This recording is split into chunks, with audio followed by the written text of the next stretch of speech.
To compete in Formula One, drivers have to be brave, fearless, and sometimes opportunists. They are constantly pushing boundaries in desperate attempts to go that 100th quicker. But if they push too much, they might find themselves in breach of the rules, leading to a penalty. Now, it's no secret that Formula One loves a good rule. In fact, they have an 89-page document dedicated to them. But time and time again this season, drivers have complained about their rivals breaking the unofficial rules in their gentleman's agreement. According to the Oxford Dictionary, a gentleman's agreement is an arrangement or understanding which is based upon the trust of both or all parties, rather than being legally binding.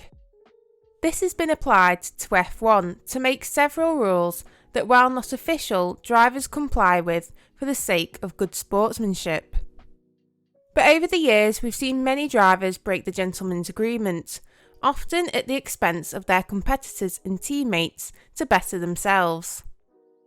In this video, we're going to be taking a look at some of the unofficial rules in the agreement that can make or break a race. Don't overtake at the end of preparation laps. During qualifying, drivers compete for the fastest lap to determine their starting position on the grid. With sometimes only hundredths of a second deciding who takes pole, it's important to do all you can to get the quickest time. However, in a bid to get the fastest lap, some drivers unfairly impede their rivals and create potentially dangerous situations. The gentleman's agreement says that drivers should not jostle for position by overtaking or slowing down in the final sector of their preparation lap before a flying lap. Instead, drivers should hold position to create gaps. But with drivers knowing how beneficial for their timings to pick up a toe can be, many break this rule. However, when too many cars vie for position before their flying lap, it often creates a traffic jam in the final sector of the track. At Monza in 2019, there was uproar when the pack bunched up so much in the last sector that only 2 drivers made it across the finish line to start their second flying lap in Q3, the DRS Jolt. Perhaps one of the most dramatic moments of this year's season so far was the collision in Imola between Williams' George Russell and Mercedes' Valtteri Bottas. The pair came together after Russell lost control on a damp part of the track while trying to pass Bottas for 9th place. While fans still debate who was to blame for the incident, Russell initially told the media that Bottas had broken the gentleman's agreement.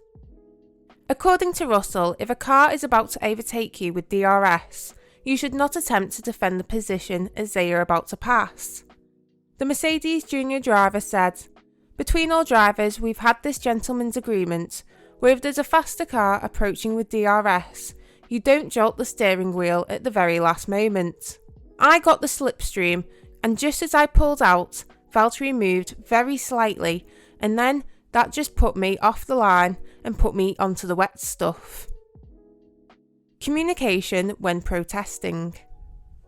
It's not just drivers who break the agreement, teams do too.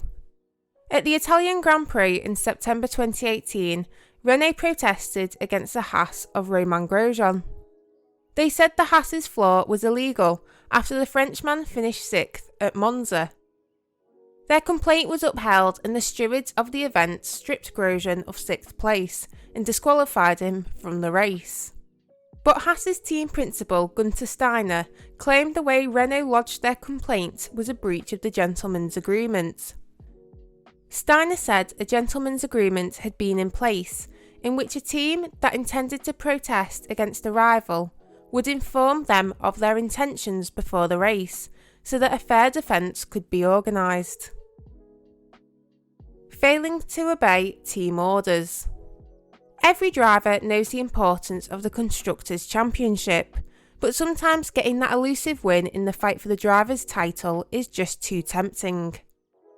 According to the gentleman's agreement, teammates must follow the orders given to them from the pit wall, but this doesn't always happen.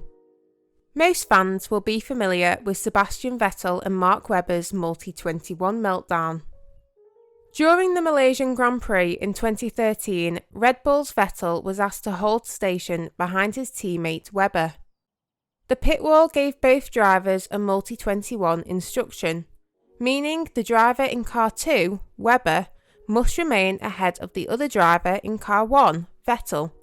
But with 13 laps to go, Vettel defied the order and passed Webber and snatched victory from the Australian. However, Vettel isn't the only driver to disobey team messages. Schumacher, Bottas, Rosberg and many drivers have done the same. Similarly, in the 1982 San Marino Grand Prix, there was heartbreak for Gilles Villeneuve. On lap 44 of the race, Villeneuve led with his fellow Ferrari teammate Didier Pironi in second. Wishing to avoid mechanical failure, Ferrari issued a pitboard message, ordering both Villeneuve and Pironi to slow. Villeneuve believed the slow sign meant to hold position, but Pironi understood the message to be one of caution, but not ruling out overtaking. After some position swapping, Villeneuve believed he and Pironi would hold station for the remainder of the race. However, Pironi had different ideas, charging past Villeneuve on the final lap, approaching to the Tosa hairpin and taking the win. Villeneuve did not attempt to hide his anger on the podium, and later said he believed Pironi had broken the drivers' agreement. With the gentlemen's agreement becoming a major talking point for the season, there have been calls for the rules of etiquette to be amended.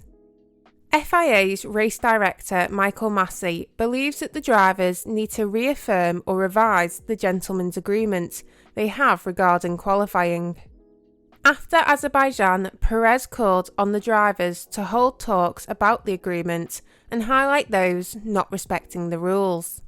And most recently, Fernando Alonso said he would like the FIA to step in and help with the agreement after he was blocked by Sebastian Vettel in Austria, ruining his final Q2 lap.